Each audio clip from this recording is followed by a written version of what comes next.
kuNamibia zvatodhakwa so vakomana vanhu vakubuda vataura mashoko chete taizviziva chete kuti ukangoona idelegation yevanhu vanozivikanwa munyika yeZimbabwe vakaita sanana Priscilla Chigumba vari kungobuda pasocial media vachinetsa vangonzi vasvika kumaelectoral board kana kuti maelectoral commission vakaita sana ECN vekuNamibia. Zvatodhakwa, don't expect chinhu chine musoro kusanamira mashoko atona kuti zvatotanga so yatova toitoi mastreets eNamibia.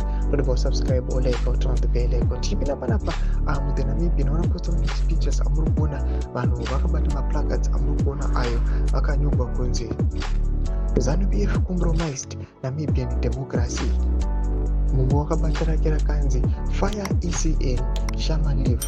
Mashoko atiri kuona kuti ari kubuda mubepa naona muri kuona ranzi the Namibian vanyara vachiti opposition reject results from Shama elections. Ari kuitaura mashoko ekuti aiwa tange tatopinda zvedu tikatotsvaka zviri pamutemo zvatingaita kuti aiwa yo election results amakaburitsa nemamwe amuri yeti to release aiwa ari flawed results enyu akaringiwa nokuda kwekuti hapana transparency. Vanhu havana vanotobvota, some they were intimidated, vamwe vakatora vezokuvhota mamwe ballot papers akashota.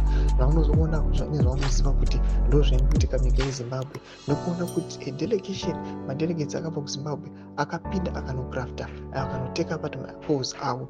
Tiri kuona kuti mukaona vanhu vatotanga kutosimudza maplacards ava, the next step atova mademos. Vanhu vakutopinda vakutanga kutoita mapeaceful demonstrations ari against the outcome inenge yabudidzwa nethe electoral board. Ngotidze mafunguro enyu munoti kudii pamusoro pechiitiko ichi. Pabvina comment section medu mudze mafunguro enyu, subscribe or like.